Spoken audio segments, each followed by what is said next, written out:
Peace and welcome to the culture right here on the Black Star Network. I'm your host, Farajii Muhammad. Folks, it's Friday, but we got a lot of great conversations for you. We definitely want you to join us. First up, let's talk about the fact that the House has passed the bill legalizing marijuana. Woo! Now it goes to the Senate, and we're going to see how that's going to work out. We'll talk about that. Plus, in the state of Arizona, in order to vote for the next president of the United States, you need to show proof of citizenship. We're going to be talking to Marvin Doc Cheatham, a voting specialist, to talk about why this is another tactic for voter suppression. We'll have that conversation. Also, the dilemma of voting for Judge Jackson. You have some who are saying, some Republicans like Joe Manchin is saying, yes, I'm going to vote to confirm her. And then, of course, Susan Collins, yes. But then Lindsey Graham came out and said no. And Senator Lisa Murkowski is saying, I don't know. We'll talk about the politics of the BS. And then later, let's talk about the latest development in this whole Will Smith thing. We're going to share with you what the producer of the Oscar, Mr. Will Packer, had to say about an interaction that Chris Rock had with the LAPD right after that big moment. So we got a lot to get to. Stay with us. It's the culture right here on the Black Star Network. Let's go.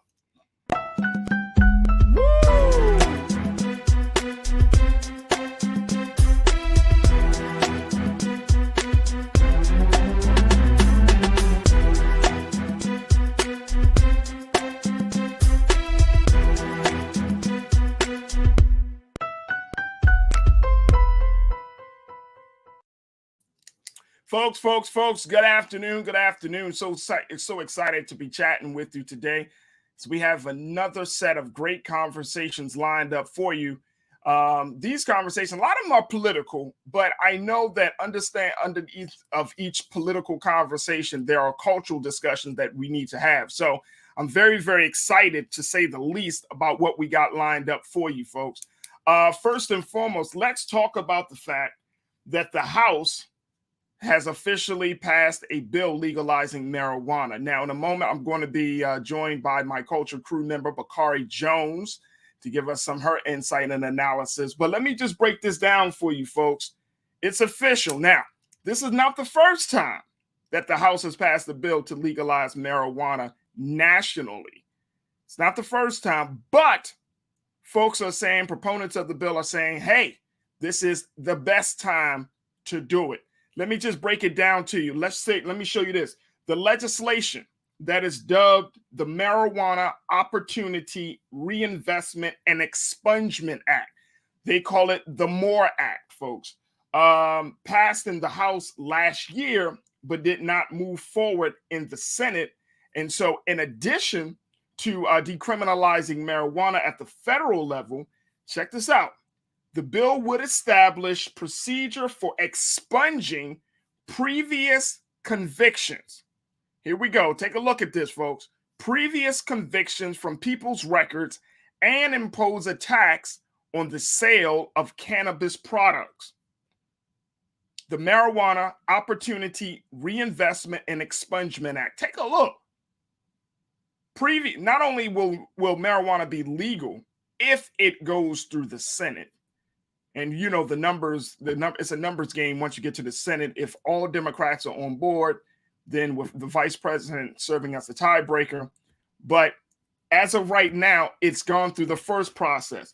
But there is an expungement act. There's an expungement element to this act, which will allow those who have been previously convicted of marijuana to get those charges expunged. Ooh. Wow. Wow.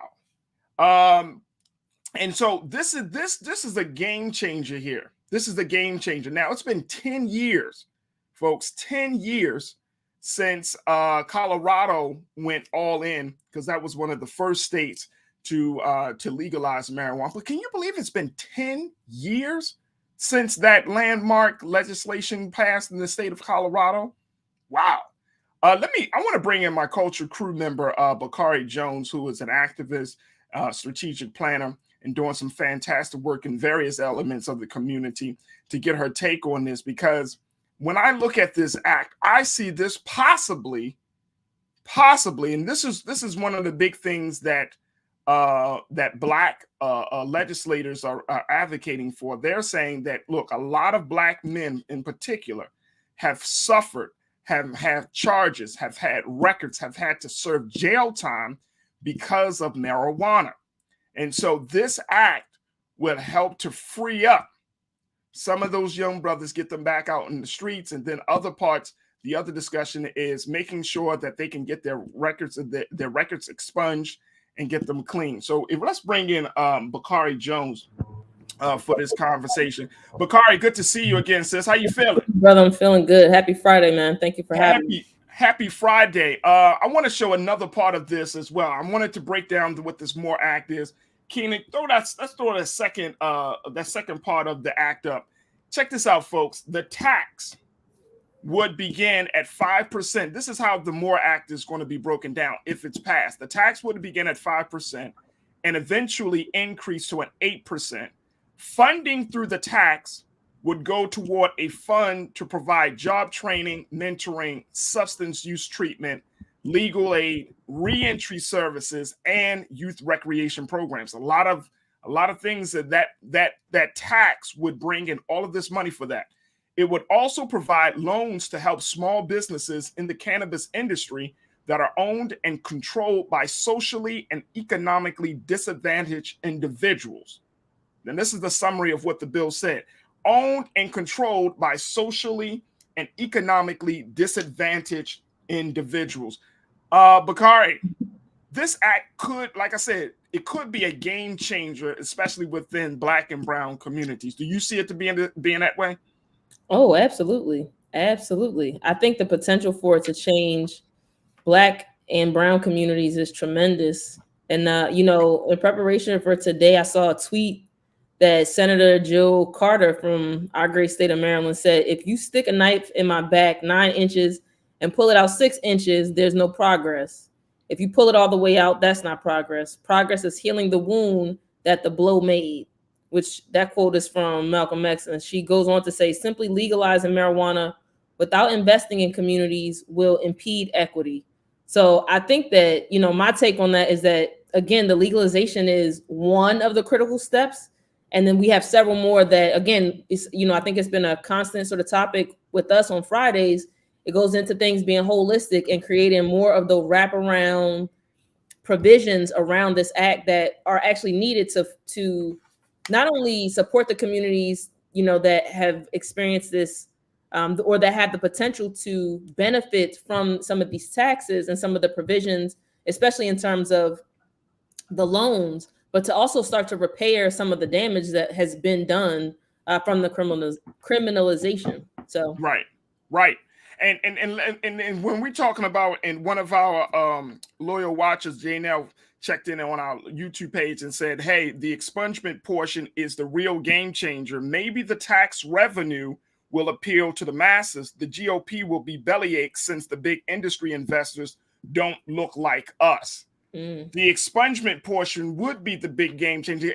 And look, let me just add to that, because let me go here on Twitter very quickly. Representative Ilhan Omar, who is out of the great state of Minnesota, she puts it out there. Yesterday, she tweeted that this thing should pass, but she was saying that 91% of Americans support legalizing marijuana. Then I saw a tweet coming from Representative Barbara Lee.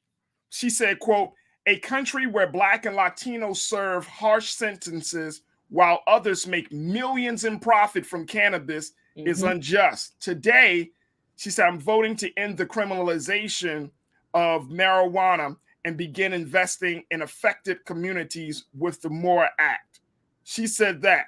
But she also threw out another tweet earlier yesterday talking about the fact that you had a little bit more than 90% of people would gain from this in terms of those who have already been penalized and already gone into the system. So this is a big thing. This is a big thing.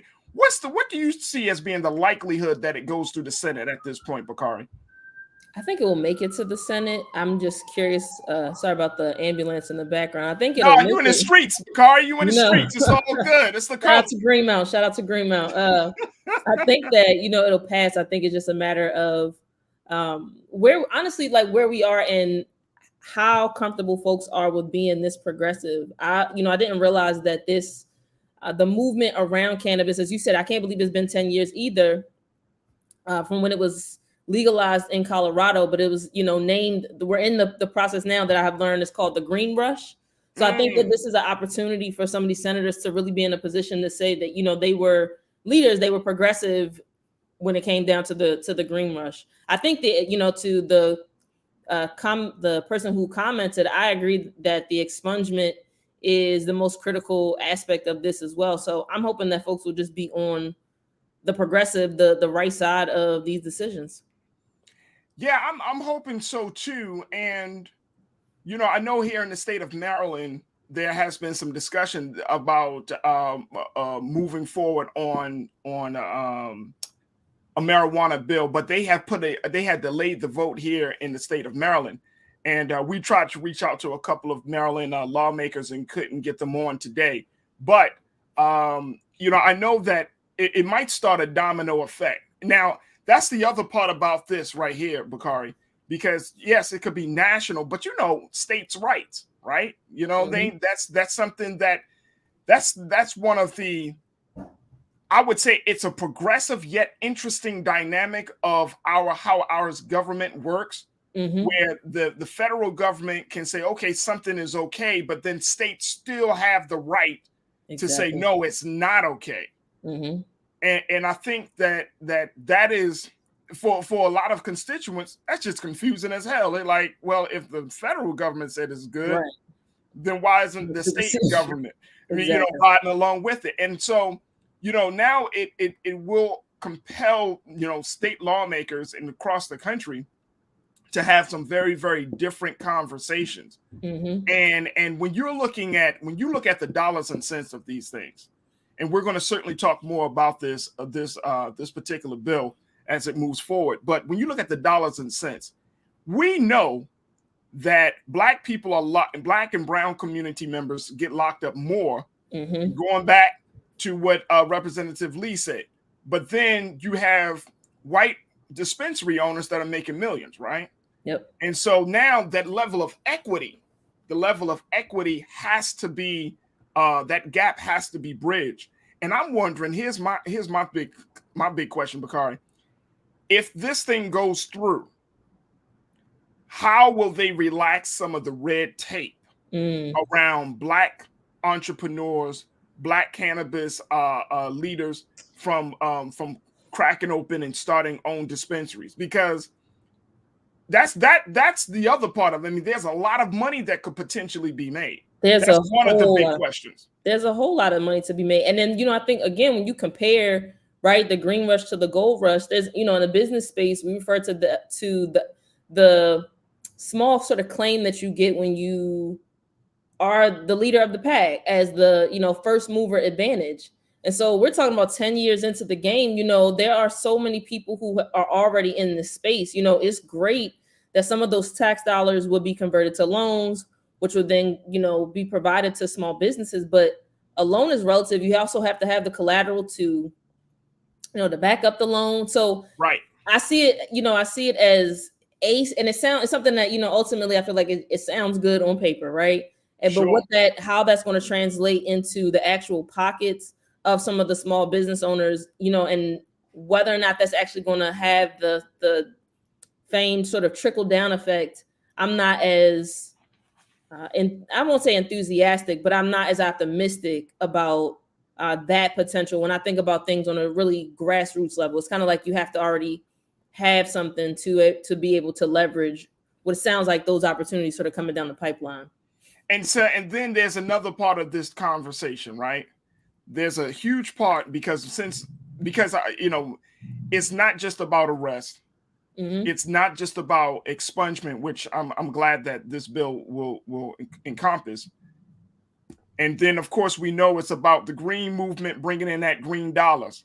Let's break it down, folks. Right now, it's said it is predicted that by 2025, in 3 years, marijuana sales will earn as much as, check this number out, Bakari, 23 billion United States dollars in the U.S. alone.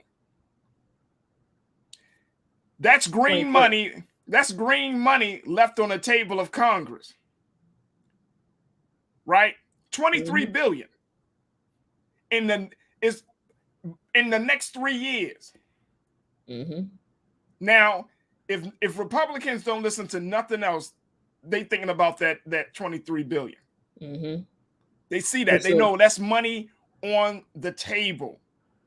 It's also jobs, right? So and that the potential for that from an industry standpoint is tremendous as well. So that's why, for me, it's like, will these folks be on the right side? And I know, they're still sort of playing on the fear-based mentality that I think so many Americans have, that, that I think is still a holdover from the rhetoric around the war on drugs, and I think that now, there's so many people who, there's so much research about the ways that cannabis, hemp, all of the byproducts can support and help us being whole human beings living, in the midst of so much stress and chaos.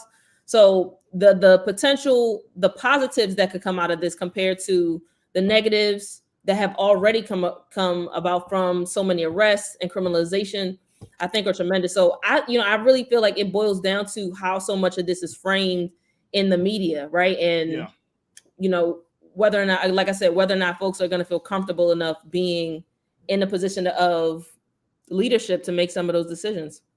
And as we're talking about money and that the impact of that, my hope is, if this thing goes through, if Black cannabis entrepreneurs and those who, and other Black folks who are part of this industry are not just given the red tape of owning a dispensary is cut, but then you also have to look at the banks. Mm-hmm. The banks, the financial institutions of this country, right? Because if a Black man or Black woman walks into a bank and say, look, I need a loan because I'm starting this cannabis situation, right? This cannabis business. How do we start to make sure that the banks are on board? Because they hold the power. Yes, the government can say it's legal, but then you still got to go through the banks. This is something that we've been talking about with the great challenges facing small Black business owners. The rate of banks approving loans for small Black businesses is much smaller than they would for white small Black businesses. So there's another hurdle that's there that possibly could prevent cannabis entrepreneurs from getting into the industry. Exactly. And I'm wondering, is that something that that government legislation can help to relax, or is that something that another group of people would need to advocate for? Mm-hmm. I think along those same lines, it's like, what's the sort of maybe not governing, but the monitoring body around that tax percent, right? Like the tax percentage, right? I thought you put up the quote that mentioned it going from 5% and eventually going up to 8%. Who's advocating for it to go up to, higher, to keep it where it is? How often? Who's monitoring the funds? And who's monitoring the distribution? If the tax dollars are converted to a set amount, whatever that dollar amount is, that this is the amount of loan funds that are available, it really just becomes a matter of the bank being the sort of go-between from the dollars to the small business owner. So it's not necessarily, I guess my question would be, how much of that boils down to ruling or governing sort of entity that's going to say these funds have already been allocated. We just need you to make sure that you handle the distribution. And I mean, I think that what we've seen in terms of the housing market, we know that there's so many additional racist practices, sort of embedded into banking. So I don't see, I think that I'm following you, Farajii, in terms of the elimination of the red tape and the, elimination, minimizing at least of some of that institutionalized racism as well. No, absolutely, absolutely. And speaking of racism, check this out. Another fun fact about this whole issue: marijuana arrests account for 43% of all drug arrests in the United States. Wow. Nearly half. I didn't know that. Wow. 43%. The U.S. makes 600,000 marijuana arrests on average every year. 43%. So a lot of times, folks, outside of your traditional crimes, right? Raping and murder and robbery, you have a chunk of those arrests on people possessing cannabis, marijuana. And a lot of times, it's us. We are the ones that are penalized. We are the ones that are getting harsher sentences. We're the ones that feel the brunt of the disdain from the police department, which is another institution, Bakari, that you got to have a conversation with on a national, state, and local level. I know in Baltimore, for example, State's Attorney Marilyn Mosby, when she said, and she follows a trend of a number of state's attorneys across the country, a growing number, that they're not going to prosecute possession of marijuana. The same way they used to 10 years ago or 5 years ago. But when you have that many arrests, and we know that with policing is all about numbers and quotas, right? So now, of course, the police didn't like that because now they're going to have to actually change their whole strategy, change their focus on who gets arrested. I mean, this thing, that's what I wanted to start this conversation off, Bakari, with just a broad stroke of the discussion before we get into the ins and outs of the bill and all of that. I wanted you and I to put it out there, like all of the different questions, so that way people can have conversations. The question about banking, questions about policing. How does that impact states' rights? How does that, like all of these things, the economics of it. Let's look at all of the big pieces that are on the table to determine like what is the best course of action. And I think the biggest part of this whole conversation, it has to include the citizens. It has to include Black people. We absolutely cannot be absent from the conversation. We can't, because we're the most impacted, for one. And two, we understand everything from the criminal justice system. We understand the ups and downs of policing. We understand what it means to be criminalized. We understand every dynamic of this. And so we need to really be at the center of the discussion, of the conversation, because there's an old saying, Bakari, that those who are closest to the problem are the best ones that know the solution. If all of these are problems for us as a community and as a people, then we are the ones that should be consulted about the best solution for it. Absolutely.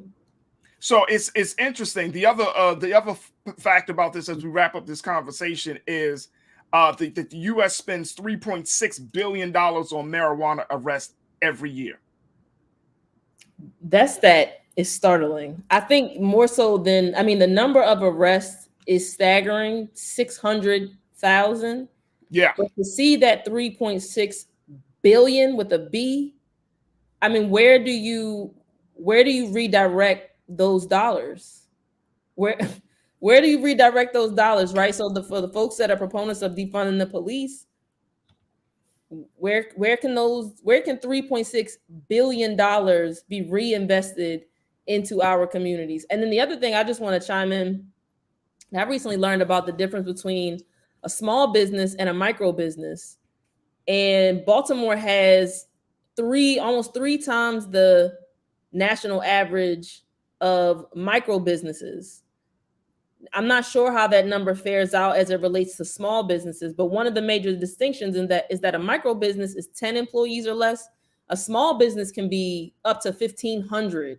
So I think a lot of times when we hear small business, at least myself, I'll speak for myself, I always had a tendency to think of a mom and pop, right? Like a really small team of people. And that could be the case sometimes when people are referring to a small business, but other times a small business could literally be over 1,000 employees and you could still be considered a small business. So yep. I also just want to throw that into the conversation because at least for myself, when I think about small business, I'm thinking about the little guy, the littlest, guy or person, right? Yeah. But that just to me is also something that's interesting. When I think about those tax dollars, we frame it in a way that says small business, but it may not be a micro business. It may be a small business, which could still, relatively speaking, be a huge player in the industry. And again, what are Black folks going to be included or locked out of that particular financial space? Big question. I mean, there are so many questions on the table. Look, let me just tell you, like I said, we're going to keep our eyes on this particular bill here on the culture. As this thing moves along to through the chambers, we're going to get some new voices on to discuss, all of the big questions, to try to address some of these big questions that we have, and really the implication of this. Most likely, by it being 2022, this is going to end up on some ballots either in November. I see this ending up on some ballots in November for a lot of states, since there are currently 18 states in the United States that allow recreational usage of marijuana. So this is going to be a big ballot question either this year, or we can definitely believe that come 2024, in 2 years, this is going to be a big conversation for the presidential election. And we definitely need to be there. We need to be there. It's a lot of questions, but we're going to try to work through all of these questions.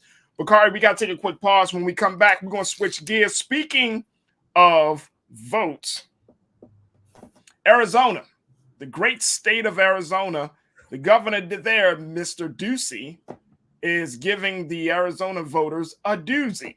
Yep.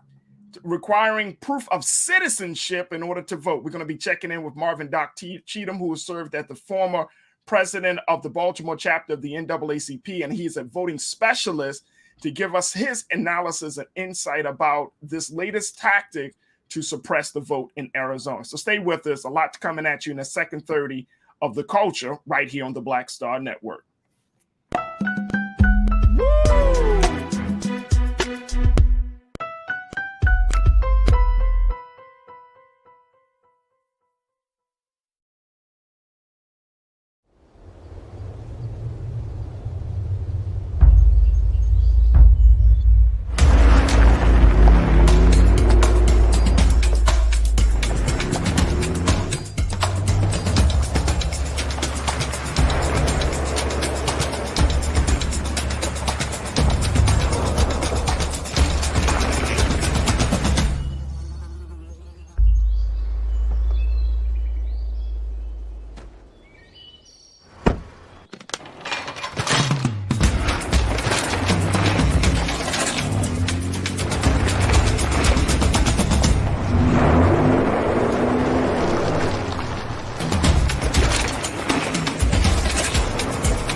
Don't you think it's time to get wealthy?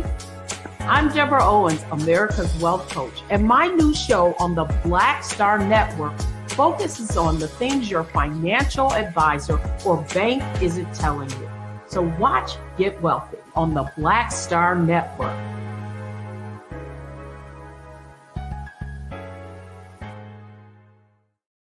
Pull up a chair, take your seat. The Black Tape with me, Dr. Greg Carr, here on the Black Star Network. Every week, we'll take a deeper dive into the world we're living in. Join the conversation only on the Black Star Network. Hi, I'm Dr. Jackie Hood Martin, and I have a question for you. Ever feel as if your life is teetering and the weight and pressure of the world is consistently on your shoulders? Well, let me tell you, living a balanced life isn't easy. Join me each Tuesday on Black Star Network for a Balanced Life with Dr. Jackie. We'll laugh together, cry together, pull ourselves together, and cheer each other on. So join me for new shows each Tuesday on Black Star Network, A Balanced Life with Dr. Jackie.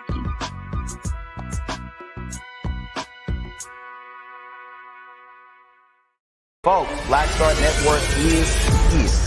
Oh, no punches! I'm real revolutionary right now. Support this man, Black Media. He makes sure that our stories are told. Thank you for being the voice of Black America, Roland. Stay black. I love y'all. All momentum we have now, we have to keep this going. The video looks phenomenal. See, there's a difference between Black Star Network and Black-owned media and something like CNN. You can't be Black-owned media and be scared. It's time to be smart. Bring your eyeballs home. You dig?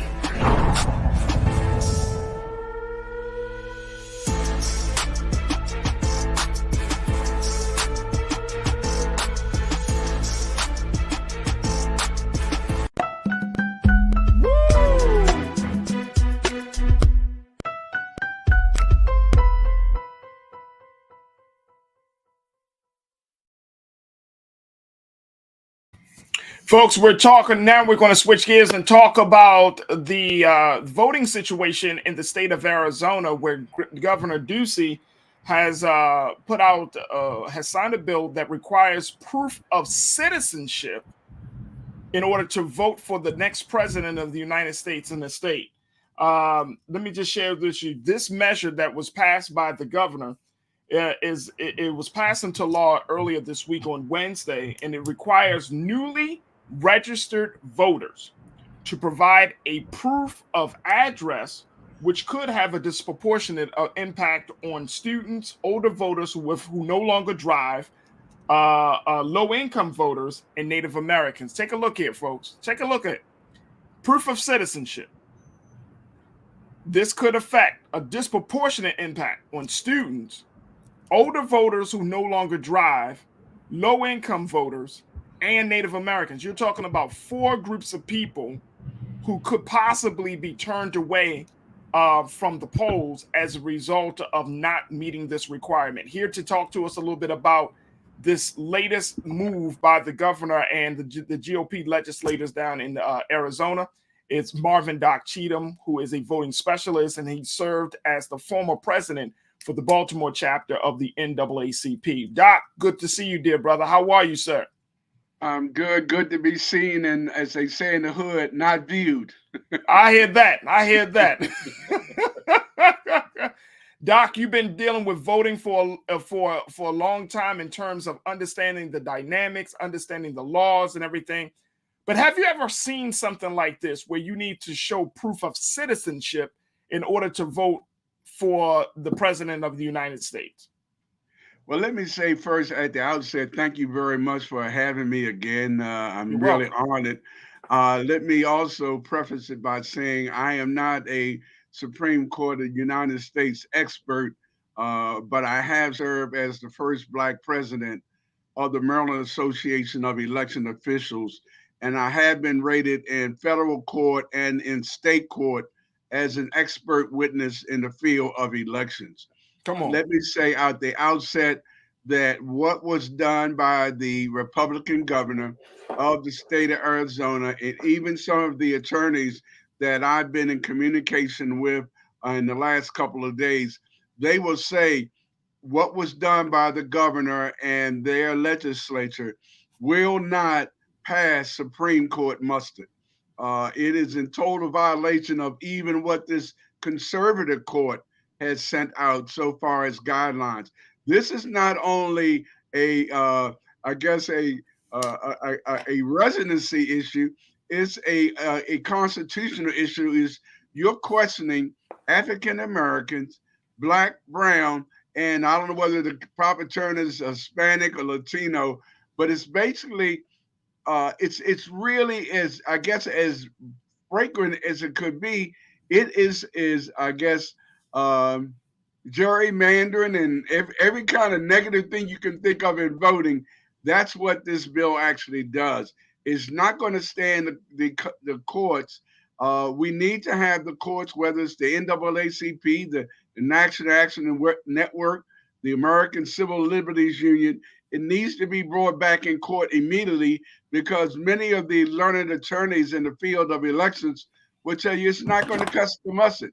You cannot demand residency, and then you're going to have to be able to prove that you live where you say you live. That's it's a clear case of really trying to cut down on the number of votes.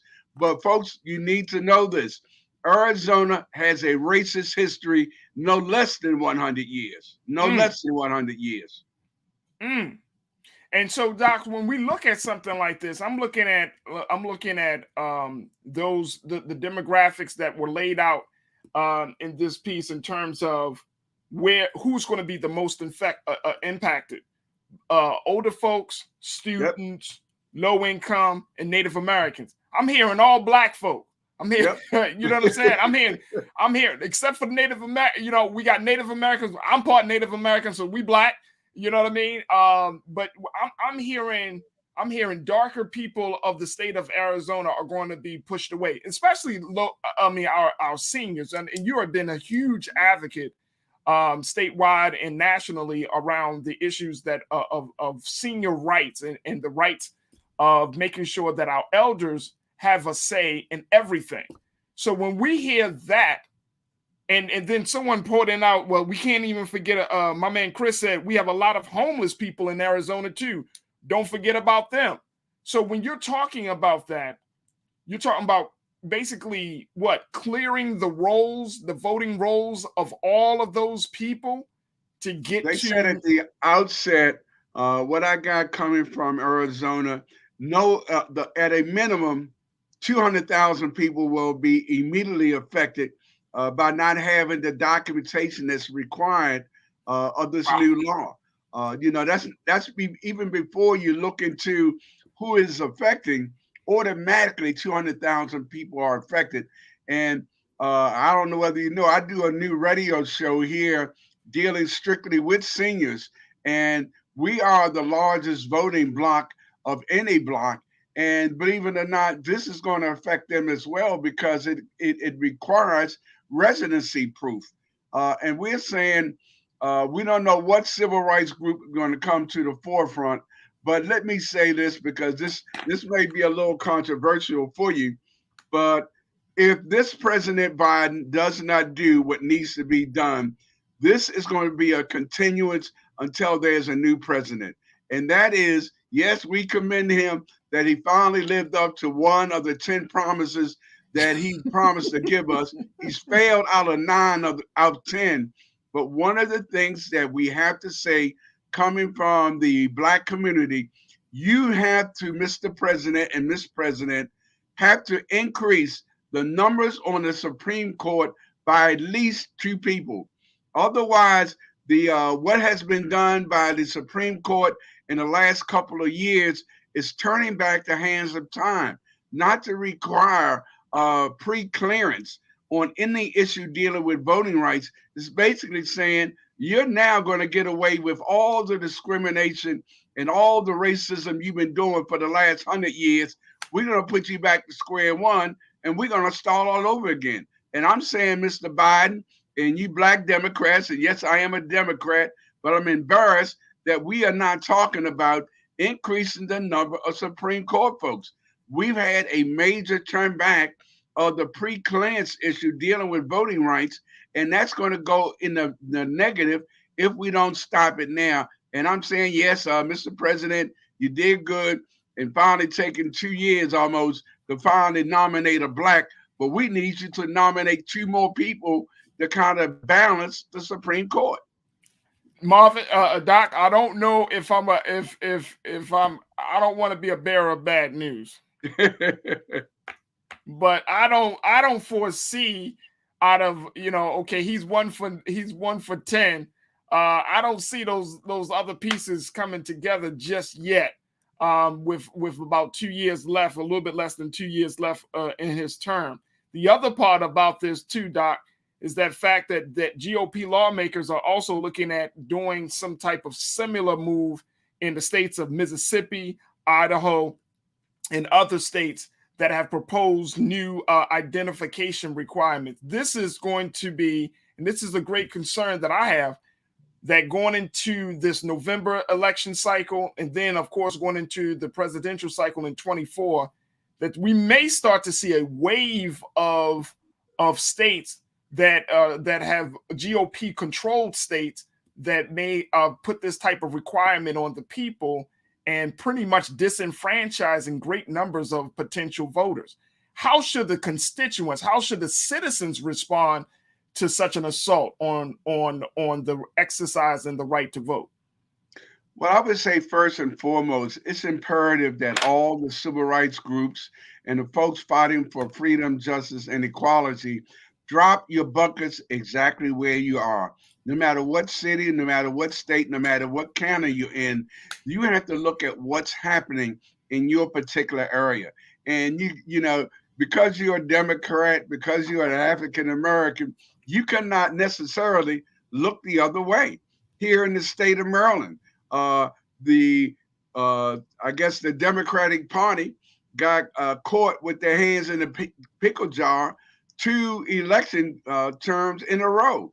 They have been found guilty of gerrymandering a map that not only protected white males, but protected Democratic white males in the absence of African Americans getting a chance to increase their numbers. I don't care if you live in the state of Maryland and you think that map is not a gerrymandered map, and I'm not talking about white folks and Democratic folks, I'm talking about against Black folks. 1/3 of the population in the state of Maryland is almost African American. There should be a possibility of electing 3 African Americans to be in the Congress. But what the Democrats did, I'm calling names, I'm too old to think of anything else but call it like I see it. Right now, they have the maximum number that they can possibly get 2 African Americans coming out of the state of Maryland, because the Democratic Party got caught with their hands in the cookie jar again and basically drew up a map to protect Democrats and cut out the opportunity for 1 white Republican male to get elected. And the judge said very clearly, this is a gerrymandered map. The only thing is, we got Black radio show talk show hosts who will not call it because they're friends of the Democrats that created the map. They got friends and they're afraid to call them out. Well, I'm calling the Democratic Party in the state of Maryland out, especially the Blacks. How did you allow us not possibly getting 3 members of Congress to be African American by their mere population? There are 3 major areas that should enable us to elect 1 more Democrat who is an African American, or he could be a Republican, or could be a she. But I'm saying Baltimore is a city that needs to drop their buckets where they are. How do we have the majority population of African Americans living in the city of Baltimore, and the largest part of Baltimore is the Western District, and there's no early voting site for West Baltimore? And that's because we got Black senators and Democrats going along to get along, and the injustice is being perpetrated in front of our eyes. We have to drop our buckets where they are and call it for what we see. If you see racism, if you see good old white boy plans, you got to speak out about it. Absolutely. Absolutely. I want to bring my culture crew member, Bakari Jones, back into this conversation. Bakari, what's your question? What are your thoughts about this issue of proof of citizenship in Arizona? Absolutely. First, I just want to say, hey, and peace to Doc once again for being on. God bless you. Thanks to you, brother. It's good to see you. I guess, my thought, the whole time that you were speaking is just from your perspective, unique within Baltimore, within Maryland, as it relates to dropping our buckets, what does that look like from an offensive strategy standpoint? I think the last few weeks, Farajii and I have been talking about the sort of L's that Democrats have been taking. What does that look like for us to get a win in this particular space? Well, I would say I'm looking at two people right now. One, if not both of them, need to run and take. Don't do it, Doc. Don't do it. Don't do it. Every time, Doc. Every time. Don't do it. No, it ain't taking his time for nothing. Yeah. Don't put it out there. Y'all need to run, Doc. I'm called to do this work that I'm doing right now. No, y'all got to do. We need y'all to do a little bit more. I got elected officials. I represent one of the largest communities in West Baltimore. I got a United States Senator we haven't seen in 15 months. I got a member of Congress that we haven't seen in 15 months. I got a state senator we haven't seen in 15 months. I got 3 members of the House of Delegates. We just saw one this past month, but the other 2, we haven't seen them in 15 months. I got a city council member that does not know what it means legally to live in a food desert. I got young Black folks, and I'm not talking about no white folks. I'm talking about Black folks. I got young Black folks that don't have a clue who they're representing and why they're representing them. All they know is they're making money. They got a title behind their name, but they haven't done a darn thing to help us in our neighborhood. And if I had the opportunity, and I really shouldn't say this, but I really need to give them a Will Smith backhand. Wow. I mean, it's just gotten to that point right now. And I know that we kind of making light of the situation, but I know, Doc, that you've been doing this work for years and advocating on many fronts, but I'm getting to that place already. I think I'm starting early with my level of frustration and disappointment, because what I'm seeing here is a weakness that has permeated into every element of leadership. And I think that the whole strategy of us waiting until something big and dramatic happens, that's a dead play in the playbook to me, Doc. That's dead. Like the Democrats can't be on the defense all the damn time. And whether you're talking about nationally or locally, you can't always be on the defense. When the Republicans are attacking, boom, here it is. Boom, here it is. And we just like, well, we want to try to work it out and do that. Man, nobody has time for that. When the clock is ticking, when elections are coming, when the people are upset and frustrated, and I'm talking about Black people, white people, Latinos, people, I mean, we want to see change and we want to see legitimate change. And what we're seeing at this point, Doc, is that you got these voter suppression tactics that are being used across the country in a lot of these big populous states where our people living in. I have family down in Florida, for example. And in Florida, I mean, they just creating just like a cluster of just disaster and chaos for Black people, for brown people, for people of goodwill. I mean, it's just going crazy. Texas, same way. We can go to the Carolinas. Now we got Arizona. Now we got Mississippi. I mean, these are urban centers where Black people are currently moving to. And I always tell people that before you move into a neighborhood or before you move to a new state, check the politics of the government, of the state lawmakers. If the politics don't work out in your favor, you may want to think that move through just a little bit more. I would agree. I'll give you, I guess, a quid pro quo. A lot of people watch the Oscars that you saw the other day, and you saw unfortunate incident where I think we need to use it as a teaching tool for our young. This is what you should not do. This is what you should not say. But at the same time, we have to question the very foundation of what we're getting involved with. I tell folks I haven't looked at the Oscars in years, and that's because when I saw that Denzel did not get an Oscar for being Malcolm X, and I didn't see Diana Ross get an Oscar for being a Lady Day, that told me one thing. I'm letting white folks and black folks that going along to get along be happy that they put on their nice suits and they're doing what they can. But as Malcolm said, you're being used, you're being hoodwinked, you're being bamboozled. And I'm saying that's what the Democratic Party is doing, has done, and will continue to do if black folks keep going along to get along. State of Maryland, you should not have only 2 African Americans in the Congress. There should be at least 3. I make it very simple for you. Prince George's County is an area. Baltimore City is an area. Eastern Shore is an area. And if you look at the data, I can prove the data to you very clearly.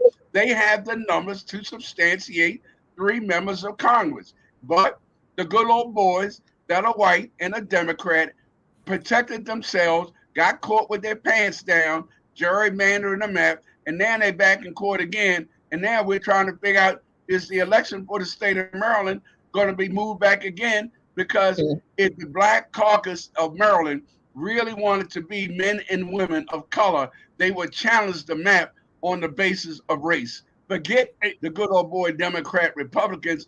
They need to challenge that map on the basis of race. Let me just say this. We got like 30 seconds on this, Doc. You brought them up, the Congressional Black Caucus. How do we get them engaged and on the front line of this issue? Replace them. Damn. The biggest detriment that we had dealing with the HBCU case in the state of Maryland, there was one filed in the year 2006. And for 13 years, our biggest hindrance wasn't the governors. It was basically the Black Caucus not even speaking up. It took them 12 years to even say anything. Just think how much money, how much funding these institutions, we're talking about Morgan, Coppin, Bowie, and Eastern Shore, just think of how much more money they could have already had if the Black Caucus did what they needed to do. It took them 13 years to wake up. And I'm saying some of us don't have another 13 years. I would say 85 if not 90% of the members of the Black Caucus do not deserve to be reelected.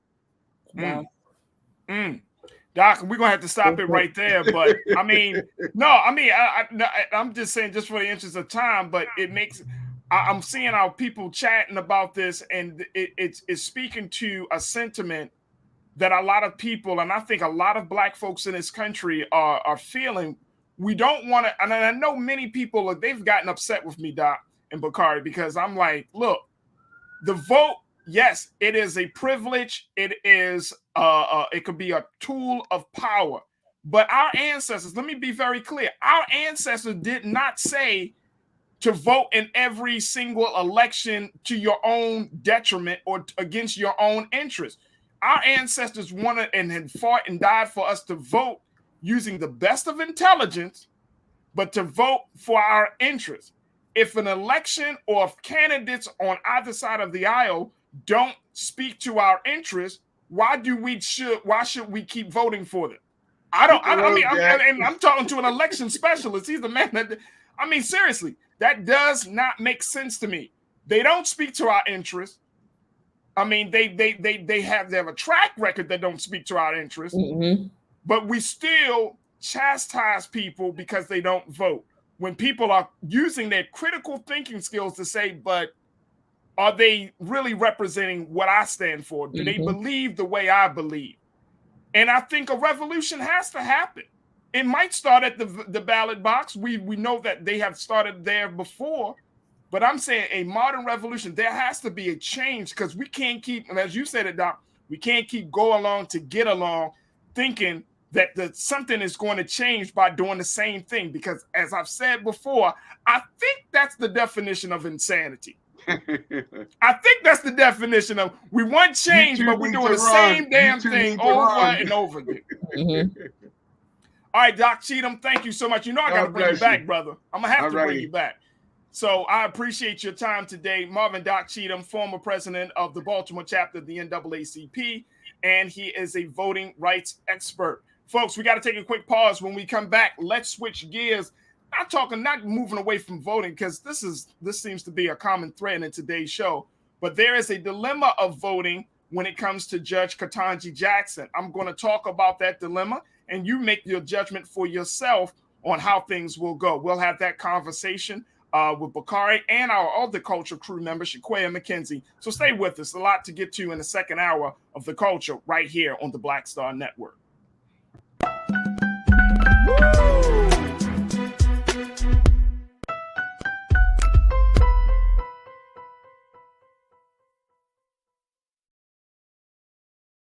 Don't you think it's time to get wealthy?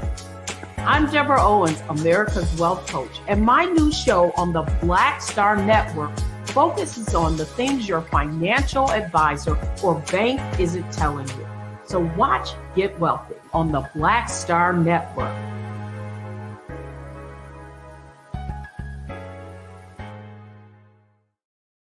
Hi, I'm Dr. Jackie Hood Martin, and I have a question for you. Ever feel as if your life is teetering and the weight and pressure of the world is consistently on your shoulders? Well, let me tell you, living a balanced life isn't easy. Join me each Tuesday on Black Star Network for A Balanced Life with Dr. Jackie.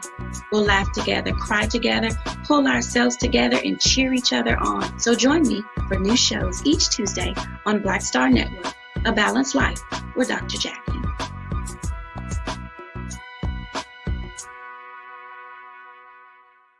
Pull up a chair, take your seat. The Black Tape with me, Dr. Greg Carr, here on the Black Star Network. Every week, we'll take a deeper dive into the world we're living in. Join the conversation only on the Black Star Network.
Folks, welcome to the second half of today's show.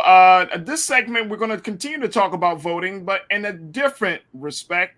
I want to bring culture crew member Bakari Jones into this really quickly because I think the last segment, I'm still reeling from what Doc said in the last segment. I don't want to just rush through it just yet.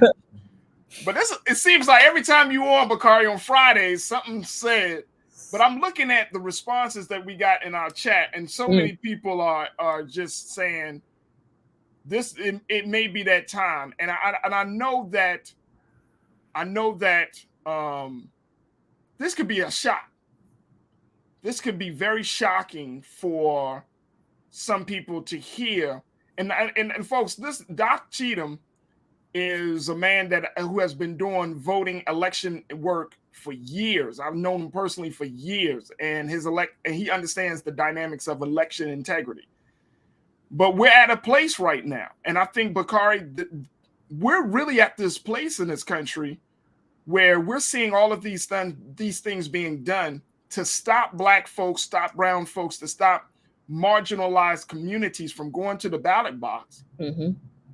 And then we're still being told the same rhetoric, the same mantra. Don't worry about it. It's going to get done. Like, I'm not seeing something. I feel like we're living in a Black Mirror Twilight Zone reality here. Mm-hmm.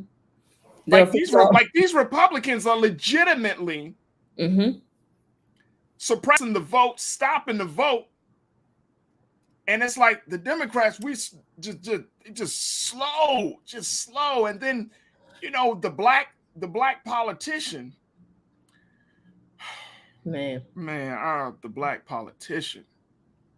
I mean, seriously, you know, it's hard to say the benefit, right? But I do feel like if anything positive can come out of this level of frustration that I feel like we are collectively experiencing, I think it is. You know, that's why I asked Doc the question, what does the offense look like? Because I'm like, we are against the ropes. What does the offense look like? Right. You know, in this space, you know, one of the things I read in the article that you shared was about the Republican push to tighten the voting fuels to additionally further the doubts about the integrity of the democratic process. So it's just to also, you know, I think it's easy for us to, or not, maybe not easy, but it's common for us to think, well, there's a reason that the Republicans want to suppress these votes, right? So if we know that, then perhaps that can kind of galvanize us to vote even more aggressively because of the fact that they want to suppress us, right? They wouldn't want to suppress us if there wasn't something to be lost by us voting against them. But I think, you know, when you kind of, again, all these layers that are coming through today, I think when you consider the additional layer and just the additional fatigue that this adds, you know, I think that it kind of goes back to everything that we've been talking about on Fridays, which is just this long strategy that the Republicans have against us. So just to kind of see the level of, I think of it as a sort of, again, just wear and tear to just sort of exhaust the Democrats and ultimately Black and brown voters predominantly. You know, let's just exhaust you. You know, we'll move the line so many times, so quickly and so sneakily that maybe, you know, you'll just be disenfranchised and too exhausted to compete. I mean, it can't be just exhaustion. I mean, it you know, when you know this, there's a principle in community organizing where you have to, one, you have to kind of measure where the sentiment of the people are, right? You got to get a better understanding. And then two, it's like, once you know that the people are in a certain space, that is sort of the consensus that you need, the will to build some momentum to go in a different direction. Mm-hmm. And I'm saying this because, and I'm really blessed that we have this platform and that we have this show, because I really want us to really think critically about the role, not the role, but the place that we are currently in this country. We are losing. And I mean, because I don't know how else to say it. We are losing. Mm-hmm. The lie that Black people are making progress in this country. Man. When behind closed doors, rights are being demolished, right? Our voices are being diminished. We are losing. Mm-hmm. I mean, our history is being erased. We are losing, folks. This is you know, in community organizing, you can't go into a community with a wish list. You have to see the landscape exactly as it is in order to make change. You got to start with reality. The reality is we're losing. Mm-hmm. And each day, something about Black people, the interests of Black people are being chipped away. Each day we are told to wait. Each day we're being told, your day is coming. Each day, another piece of legislation in some state, in some county, is being used to block us. We're losing, folks. We're losing. Like, that's the reality. But when the country is in its greatest need, whether it's wartime, whether it's for us to a national emergency, we are the first ones that the government come to for help. But we are the ones that are losing. So you come to us for help in your agenda, but when we come with our agenda, I can't help you right now. We'll get to it. Look, I gotta go to let me check in with let's talk about this next piece, because this dilemma of that's facing Judge Ketanji Jackson, where there are a number of Republicans who are trying to figure out whether they should move forward with voting and confirming her as next Supreme Court justice. We also joined by Shaquaya McKenzie, the also culture crew member who is an activist and educator as well. So we could bring Shaquaya in. But let's talk about this dilemma that is facing Judge Jackson. So we already mentioned, folks, early in the week, Joe Manchin is a part. Joe Manchin said of West Virginia said he's on board with confirming Judge Jackson.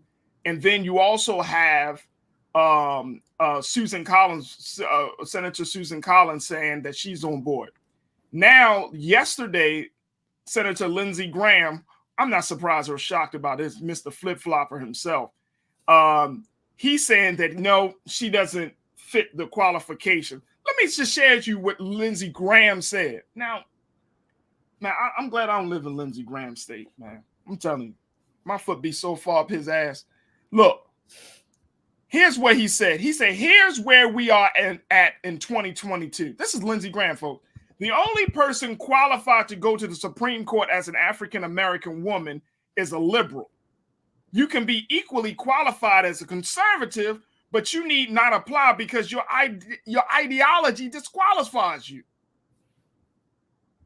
So he's more concerned about party rather than qualifications.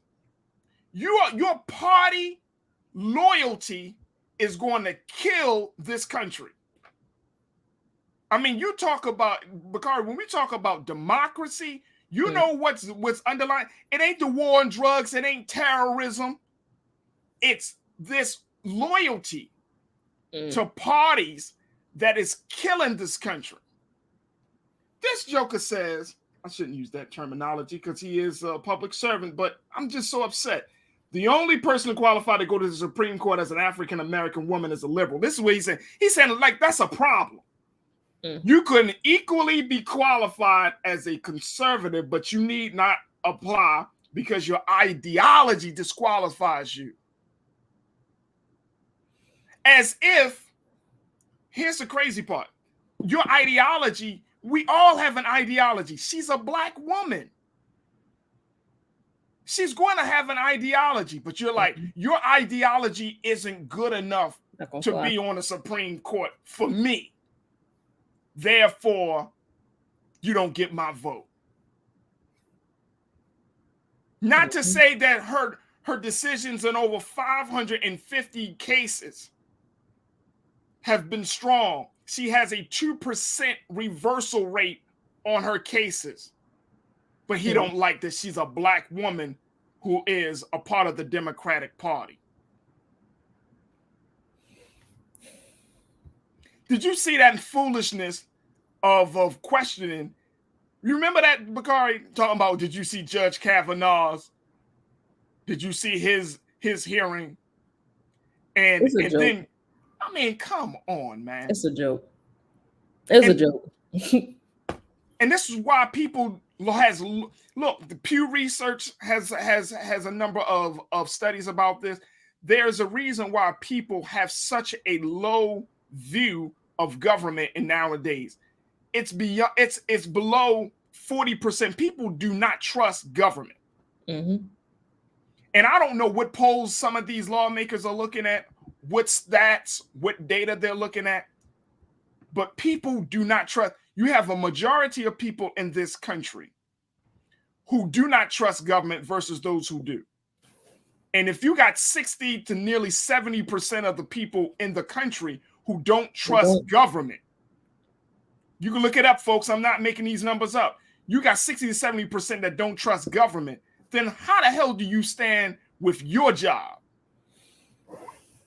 I don't know, you know, especially when it comes to Graham being, you know, initially voting for her in the previous position. Right. Even, you know, it's like, well, even he hasn't been on the, you know, been consistent with his voting, or his support, I should say, of Judge Jackson. I think in this instance, it's wild to see, like, again, as we just, you know, in the last segment, just to talk about the level of strategy, you know, you know, not to double back, but it's kind of hard not to, you know, related to the law in Arizona. My understanding is that part of the attempt with that law is that the body of the Supreme Court has changed in such a way that maybe there is I know Doc was, you know, adamant about saying that, you know, the legal folks that he's in community with, you know, saying that it can't pass, but to even think about the makeup of the Supreme Court changing so much that law does have a chance, you know, it kind of just shows the importance of having someone who is liberal in that role and in that position. So it's astounding to me that he could change, you know, that he could support her in one instance and then speak out against her so viciously, to be honest, you know, just viciously in another, in that level of contradiction, to me is kind of astounding. And I don't know that he addressed his earlier support of her in a way that would allow him to stand in any sort of integrity. Well, you know what? You speak of integrity. This is the same man who was, remember back in the day, when Trump first talked about running for president, he didn't even like the president. Right. Then next thing you know, he becomes a lapdog for President Trump. And then he switched up on him and become an enabler, and he becomes his like I don't know, his chief, what do you call them, people that they go out and surrogate. He becomes his number one surrogate. And I mean, so his word really it doesn't mean anything to me, but to some people it does. And I know that they're going to be like, oh, if Lindsey Graham, and this is why it's important, Bakari, that when we talk about national or local political issues, that you understand you don't have to understand every decision that they make, but you get a better sense of their track record. So that way you know what kind of individual that you're dealing with. And I know we talk a lot about politics on this show and in other shows and everything, but look, it's unfortunate that you have these individuals in positions of power and influence and have access to resources, because some of these people ain't worth a damn. They just ain't worth a damn. Let's just keep it real, folks. I'm so sick and tired of, I mean, you know what I'm saying? Like, I'm like, Doc, like some of these people, you just be like, you know what? You need to get you just need to get out. Just get out of it. You ain't worth nothing. You don't do anything for anybody except for yourself. And when I see Lindsey Graham, that's the type of politician I see. Oh, he just politicized until he can get his next come up. So that's the situation with him. Now, here's the situation with Senator Lisa Murkowski, who is a Republican that's undecided. Keenan, let's take a look at this quote from the New York Times in the dilemma she finds herself in. It was said that for her, a vote to confirm Judge Jackson could potentially help her cobble together a coalition of centrist Republicans, independents, and Democrats to make up for those on the right who may have abandoned her because of her frequent defections from the party line and from Mr. Trump. She's the senator out of Alaska. She's up for re-election. She's been a senator in Alaska for at least 20 years, and she's up for elections. And President Trump is backing her opponent. And as a result of that, when he, you know, some people are still going on his word. So they're not trying to show her any love. And so there is a possibility that she might lose her seat in this year's election.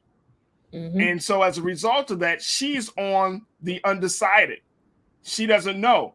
But as you can see, is that if she decides to do it, she's got to go against the wrath of Trump and the wrath of his followers, possibly gaining some Democrats and some independents and some other voters. And this, again, going back to it, this is the politics of BS, that you're going to vote against your conscience and the interest of the American people. I remember we talked about this earlier this week, Bakari. 2 out of 3 people say, there was a poll that was done, and I don't remember the poll off the top of my head, but it said 2/3 of the American public thinks that Judge Jackson is qualified and should sit on a seat. Now, how do you reconcile that with the fact that if you as a candidate and as a representative, you see that the American people are like, man, just put her on the seat, but you got to go against the American people, which is in direct contradiction of your role as a political representative, because you're trying to side with a party that goes against the very voice of the people. That's why democracy is in decline, because now your party politics, it takes precedence over your national interest by the American people. Please don't talk to us about Black people, about American interests, and about being patriotic. Please don't talk to us about that. Please, miss me with that. Please don't come up to us and say Black people aren't the most patriotic or y'all are un-American. Please stop that madness. Please. But that's her situation. What's your take on that, Bakari? Man, she is interesting to me. You know, reading about Murkowski, not knowing, much about her political career, her history in Alaska, but learning that she was willing to vote her conscience with, I believe it was Kavanaugh. She voted against him in 2018. So just to know that it's a possibility, right? There's a reason that she's still on an undecided list. I think that, the other mention in the New York Times article was that there is no right for her to shore up. So when it comes down to her potentially being able to cobble together enough votes for her to win her reelection, that she's not going to be able to include the right in that. So it's interesting to me to contemplate whether or not she'll be voting from a politically strategic position. I mean, and all of this is going to be, political strategy on some level or another. The New York Times article specifically mentioned that she was willing to vote her conscience when it came down to voting against Kavanaugh. So I am hoping that her voting against Kavanaugh and for Judge Ketanji Brown Jackson those two are on the same side of the coin. So those are my initial thoughts. And I wish that I was able to see just more data about the potential groups that could come together to reelect her. And, for me, it just boils down to whether or not she's the Republican that would, again, just vote more logically and necessarily outside of those pretty harsh political line or party lines, as you kind of mentioned earlier today. Yeah. Look, let me just share with you very quickly, Bakari, what people are saying. JC said, and I think it's an interesting question. So, JC, I appreciate you asking this question and sharing your thoughts. He said, why is it that we have to beg Black folks to run for office and vote? Listening to this show, I have not heard any solutions of what we as Democrats can do to fight against these dictators in power. Well, let me just tell you, and that's an excellent question. And I'm not taking it as a shade or anything.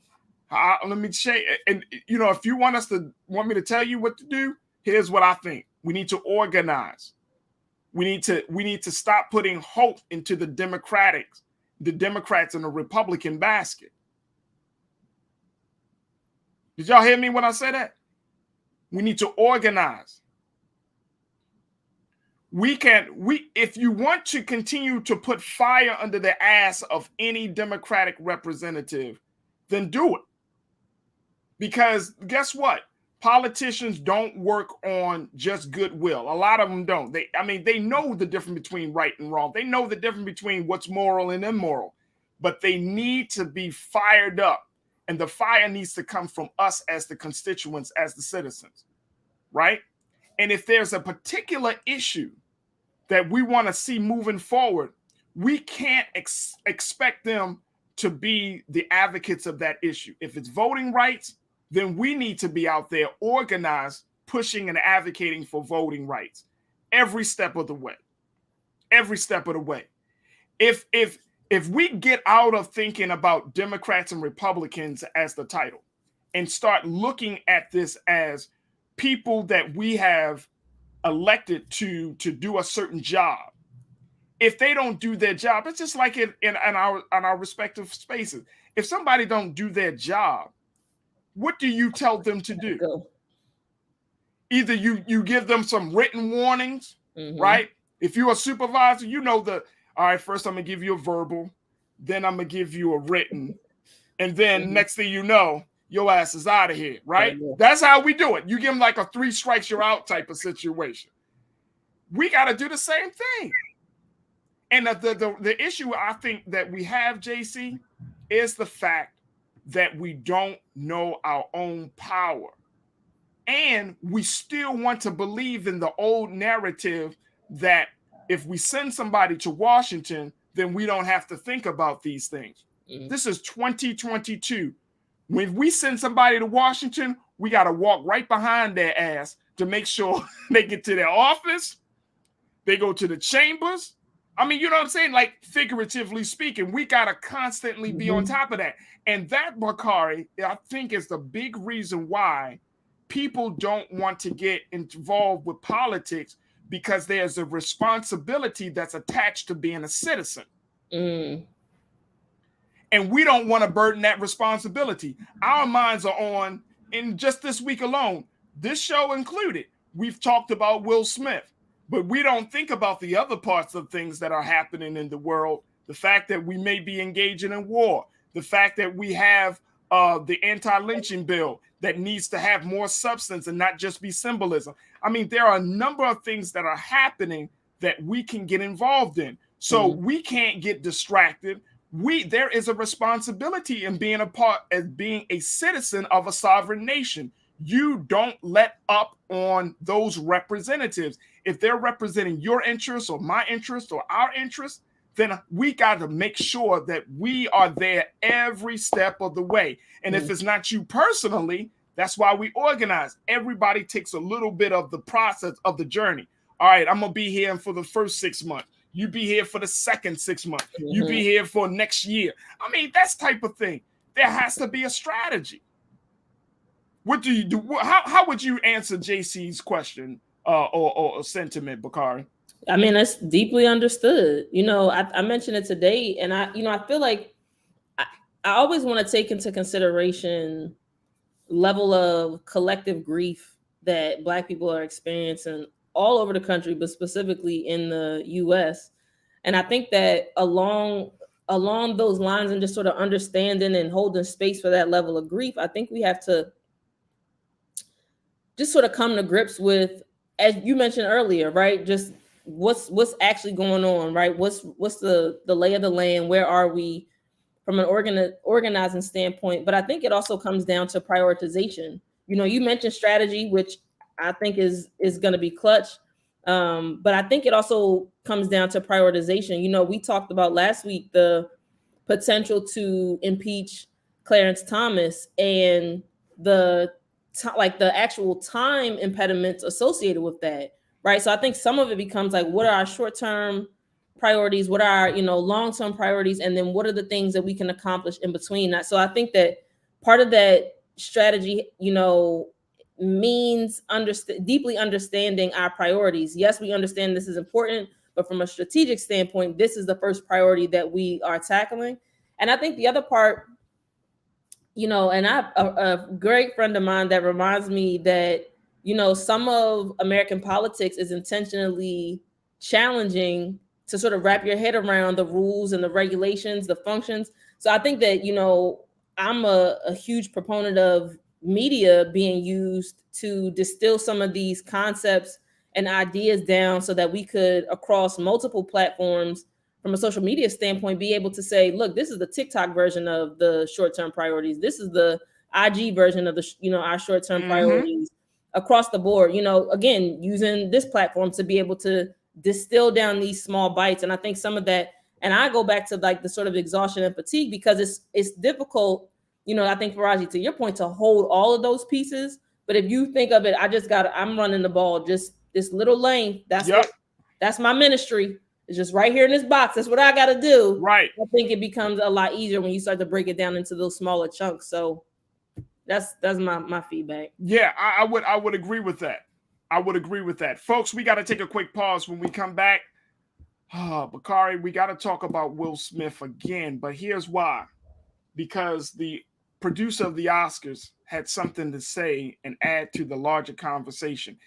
Mr. Will Packer shared his experience of what was said between Chris Rock and the Los Angeles Police Department when he was smacked by Will Smith. We'll share what Mr. Packer had to say. And, of course, I got my last word. Stay with us. It's The Culture on the Black Star Network.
Hi, I'm Dr. Jackie Hood Martin, and I have a question for you. Ever feel as if your life is teetering and the weight and pressure of the world is consistently on your shoulders? Well, let me tell you, living a balanced life isn't easy. Join me each Tuesday on Black Star Network for A Balanced Life with Dr. Jackie.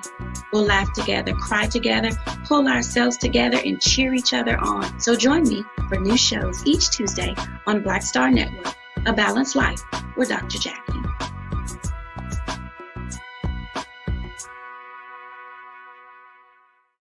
Pull up a chair, take your seat. The Black Tape with me, Dr. Greg Carr, here on the Black Star Network. Every week, we'll take a deeper dive into the world we're living in. Join the conversation only on the Black Star Network.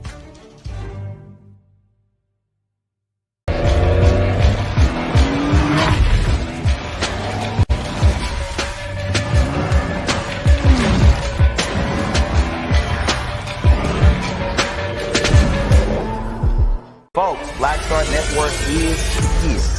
Hold no punches. I'm real revolutionary right now. Support this man, Black Media. He makes sure that our stories are told. Thank you for being the voice of Black America, Roland. Stay black. I love y'all. All momentum we have now, we have to keep this going. The video looks phenomenal. See, this difference between Black Star Network and Black-owned media and something like CNN. You can't be Black-owned media and be scared. It's time to be smart.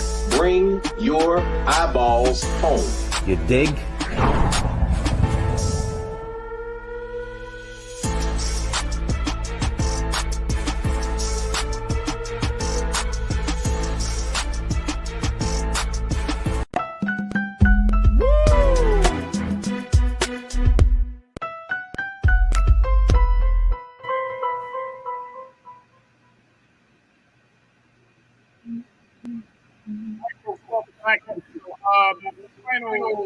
This final segment, I want to talk to my culture crew members, Bakari Jones, and I'm thinking we're also joined by culture crew member Sequoia McKenzie, who is an activist and educator. as we've been talking about this issue of Will Smith and the big cultural moment that happened on the Oscars. It was just like 5 days ago that we saw Will Smith making that slap that was heard around the world. And a number of folks have been talking about it. Of course, we've talked about it here on this show. But each day there seems to be another major development or a new detail that is being revealed in this situation. So just recently, the producers of the Oscar, Mr. Will Packer, a black man, who went on ABC News to talk about what was said between Chris Rock and the Los Angeles Police Department after that moment. Check out what he had to say.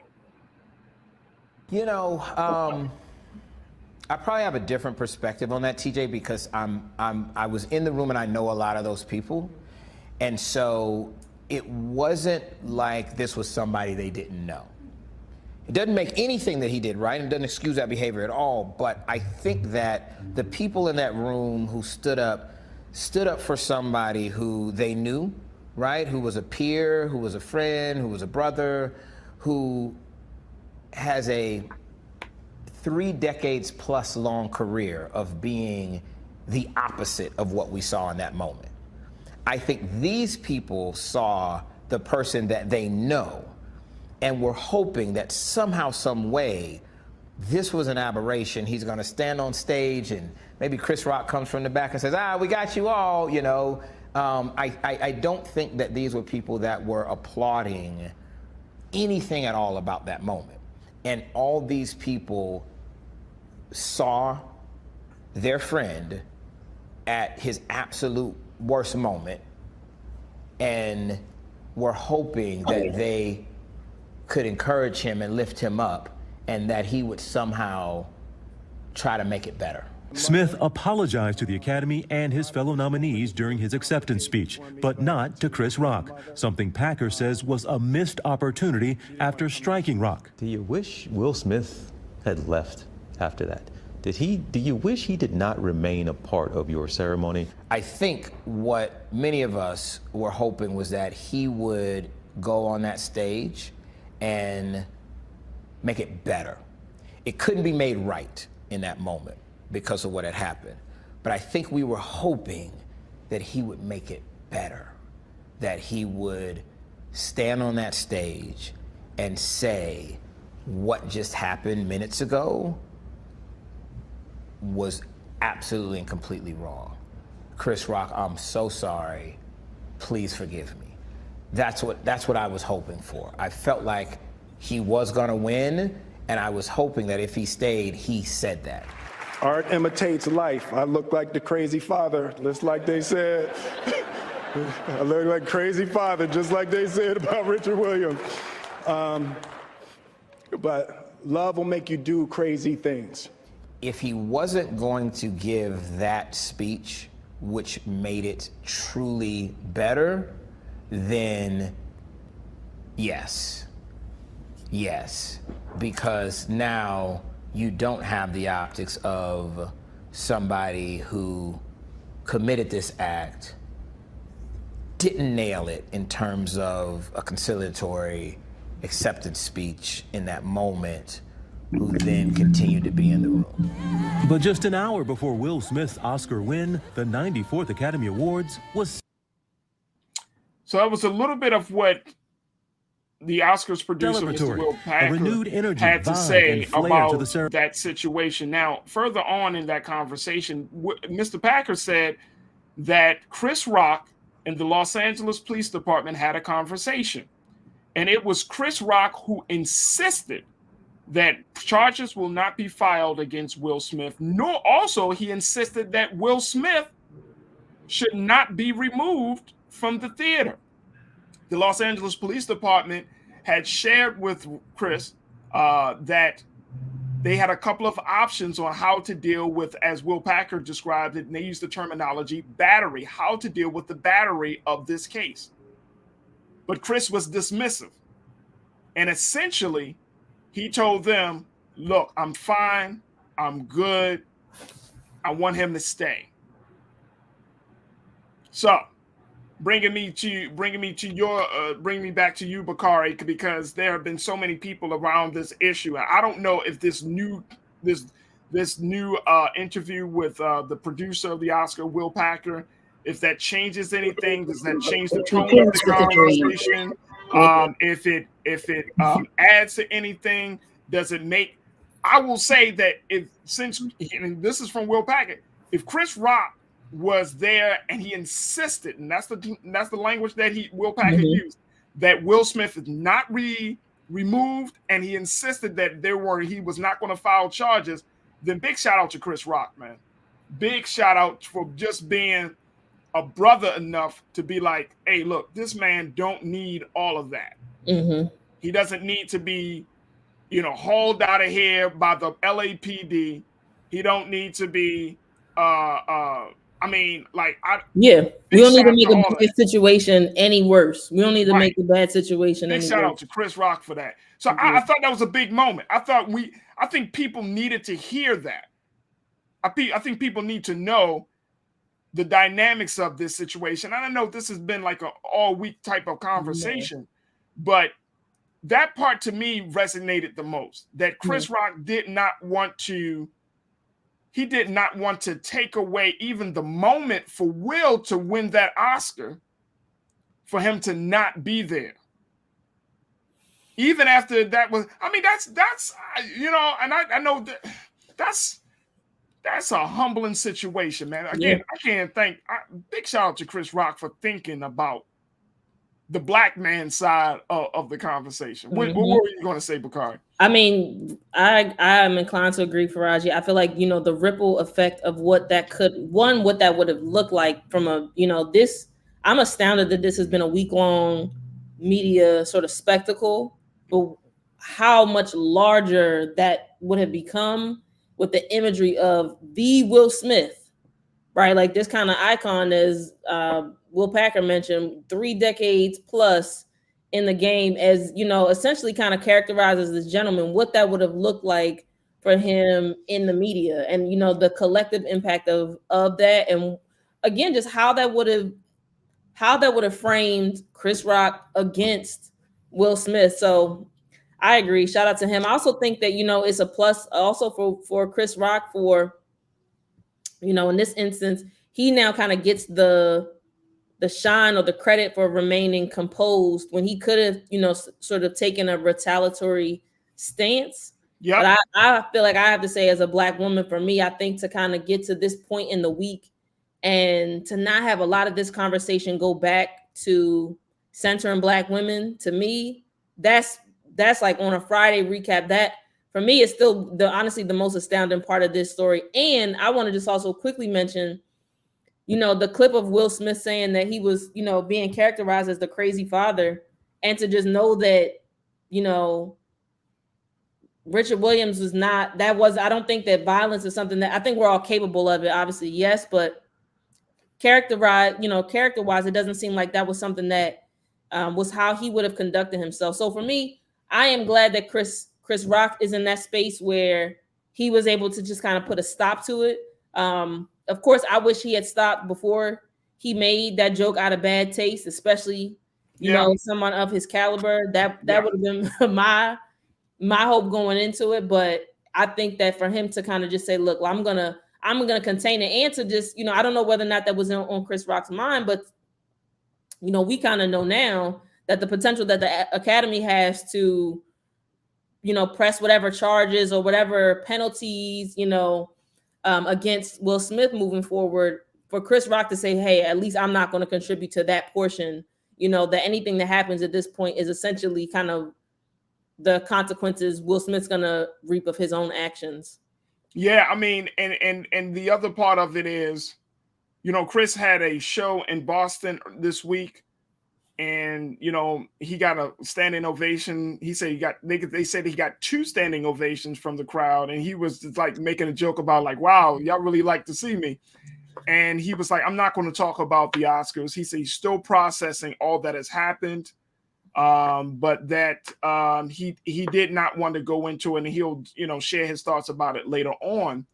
But I do think that it speaks to it. I think Chris Rock is is knowledgeable enough and to know he's heard the course of the conversation over these past few days to understand the gravity of what this moment means for the idea of protecting women, two successful black men kind of going back and forth on a world stage, the impact that it has on the arts, the overshadowing of the fact that there were a number of black artists that were celebrated and honored that night that did not get that moment that they were expecting, and all of those things. So I think he's been handling this absolutely well, considering. Because if he was from Baltimore, you know, we don't know what it would have looked like. It would have been a different situation, like, you know. But no, I think he's handled this. And I implore people to go back to Roland talked about this, and he said he's Team Will and Team Chris. Folks, listen to what Brother Roland had to say about the fact that we don't fall for the okie doke, that we don't fall for being in a space where we're choosing between two successful black men to try to figure out, because that only adds to the division of the community. And I think that, you know, my hope is that as this situation kind of fizzles out a little bit, that we do come together, because I've seen that it just serves as another divisive tool, not just between black men, but also between men and women, black men and black women. You know, and it's like, we don't need to get divided. We don't need to get divided. Some people look in Chris Rock's past and past things that he said and say, yeah, you haven't always been the most vocal, you know, advocate of women, or of women's expression. And yeah, you know what I mean? So we can go back and forth, but at this point, two black men are in the spotlight for something that has been very, very sad. That's the only word I can use to describe it, Bakari. This is a sad situation. There are no winners. Nobody is coming out on top. I mean, it's just a sad situation. And I think that we have to be mature enough to handle it as the people that looked at it, and then just try to find a way to be supportive of each. Because at this point, that's what the culture needs. It doesn't need any more division. It needs our unity. I agree. Yep, there it is. Folks, we got to take a quick pause. Bakari, I appreciate you. Thank you so much for checking in as always on Friday. And I look forward to our conversation. Shaquaya couldn't make it. She was kind of in between things. So, you know, God willing, next Friday she'll be back with us. But I appreciate you as always for holding it down with me. Thank you. Thank you for having me, brother. Absolutely. Absolutely. Folks, we're going to take a quick pause. When we come back, my last word, stay with me. It's the culture on the Black Star Network.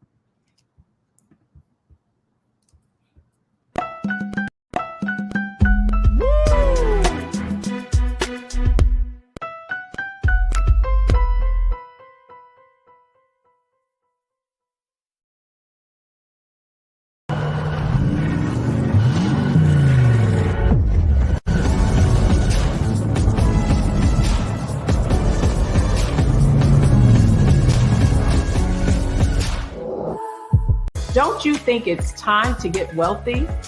I'm Deborah Owens, America's Wealth Coach, and my new show on the Black Star Network focuses on the things your financial advisor or bank isn't telling you. So watch Get Wealthy on the Black Star Network.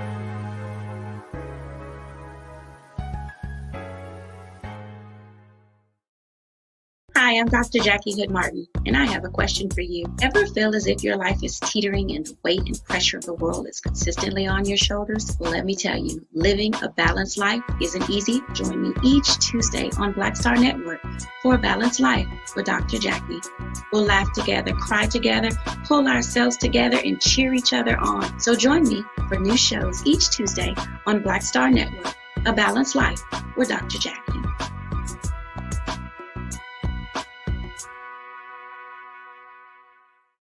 Pull up a chair, take your seat. The Black Tape with me, Dr. Greg Carr, here on the Black Star Network. Every week, we'll take a deeper dive into the world we're living in. Join the conversation only on the Black Star Network.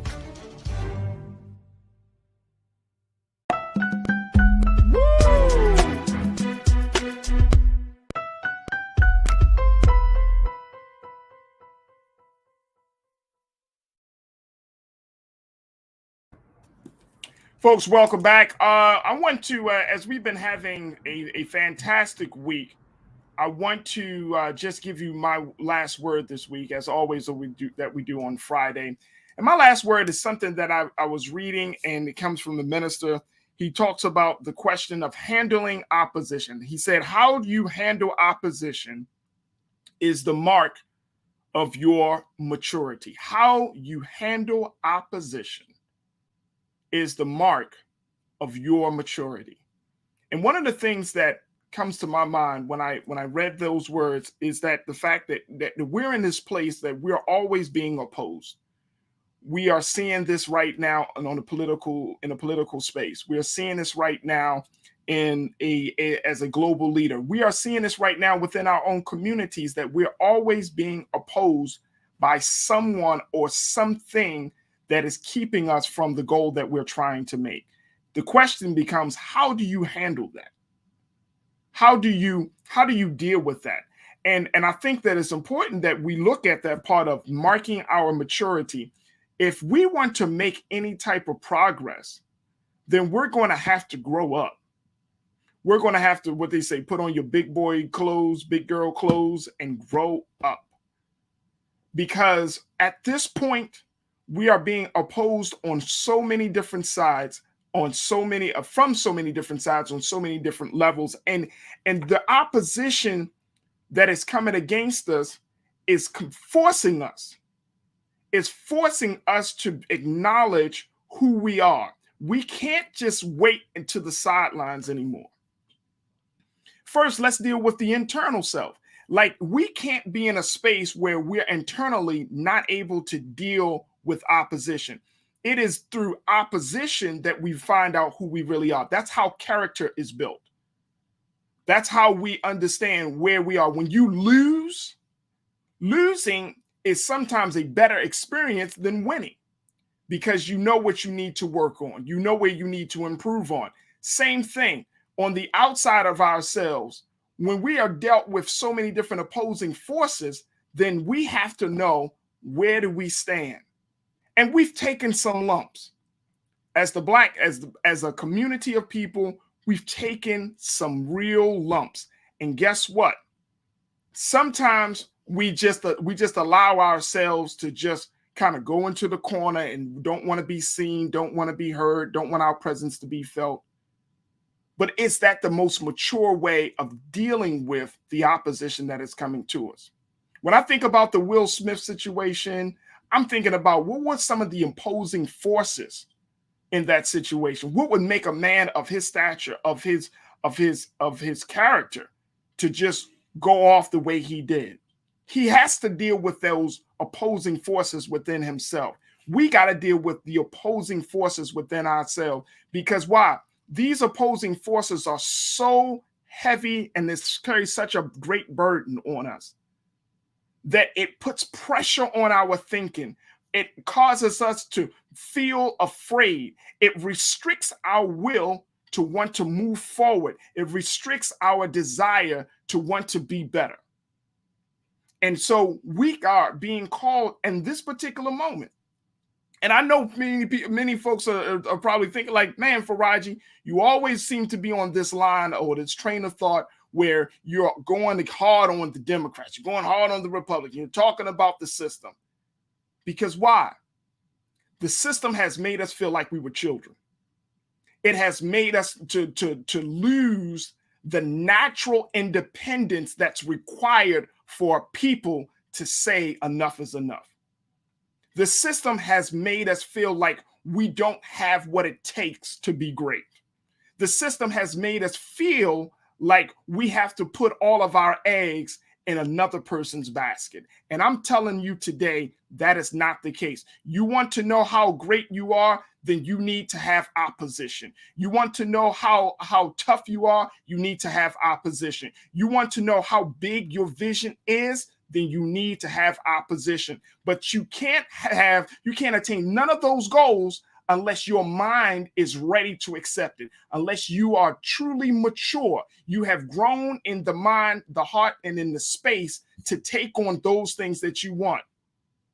That's both on an individual level, and of course, that is facing us on a collective level. We need to be able to handle opposition. And right now, we're not handling it the best way that we can. Therefore, our growth is stunted. We are in a space of arrested development because we're not mature enough yet.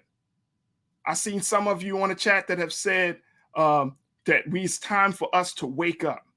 We're still dreaming. We're still asleep. We're still hoping and wishing upon a star. And that puts us in a space of being immature about who we are and what we bring to the table. So this opposition that we're seeing right now, you want to know the biggest mark of maturity is not seeing opposition as a threat, but to see it as an opportunity for us to be better. I'm in this space right now, folks. I know that we can be great. We have all that we need. We have what it takes. We have undergone some of the greatest, if not the greatest trial that a people have ever undergone, politically, socially, economically, educationally. This is not the time to think like little boys and little girls. This is the time for us to stand like the men and women that I know we can be. And so each day, God willing, we're going to use this platform to challenge us to grow, challenge us to think deeper, challenge us to think broader, challenge us to be better. That's what we're going to use, because we know that the opposition doesn't care about our feelings. The opposition doesn't care about our morality. The opposition only wants to overcome and take over all that we have. And guess what? I don't know about you, but it's not time for me to give up just yet. As long as we have air in these lungs, as long as we can open our eyes, guess what? It's another day, another opportunity for us to become older, wiser, and better. That's the maturity that we need in this moment. And that's the maturity that is going to overcome the opposition that we have to face each and every day. So I thank you. That's my last word for this week. Folks, I thank you so much for being a part of the conversations. I thank you so much for your support this week. Next week, we got a number of fantastic guests that we'll be bringing on. This is the time for us to tune in, to listen, tell your family and friends about the culture, let people know, continue to support Black Star Network. Look, I am forever grateful to Brother Roland, Big Brother Roland, for giving me a space and an opportunity and a platform to be on this wonderful network, to be among these positive, powerful hosts. So this is an opportunity for us. This is not a threat. This is an opportunity. This is not opposition. This is a place and this is a chance for us to grow. We want your support. Make sure you check us out at blackstarnetwork.com. You know where to go. You know how you can support us. This is Black-owned media, unapologetically Black, not at the detriment of other people, but we want to start to build a base where information is shared, where ideas are discussed. This is the place to do it. This is the place to do it. And on the culture, God willing, we'll have more conversations where you can state your thoughts, where you can share your ideas. And if we're not on the same page, that's okay. But we need to say something, because we don't need to be opposing each other each and every time we open our mouths. We need to find ways to come together. And I hope that you find that space, that path here on The Culture. I thank y'all so much for y'all support. Thank you so much for checking in and making Black Star Network a very powerful and viable medium for your news and information and conversation. All right. I appreciate that. Monday, we'll be having some very special guests. I want to talk about next week what's going on in California and the reparations movement. Let's continue to talk about all of these bills like the anti-lynching bill. Let's continue to have conversations about this marijuana legalization of marijuana bill. All of these things will bring you up to date, but we can't do it without you. So thank you for tuning in. As always, never be afraid to challenge what's wrong, stand for what's right while being yourself in the process. God willing, we'll talk on Monday. And stay tuned at the 6 o'clock hour for Roland Martin Unfiltered with my big brother, Roland Martin. Talk to you soon, family. Peace.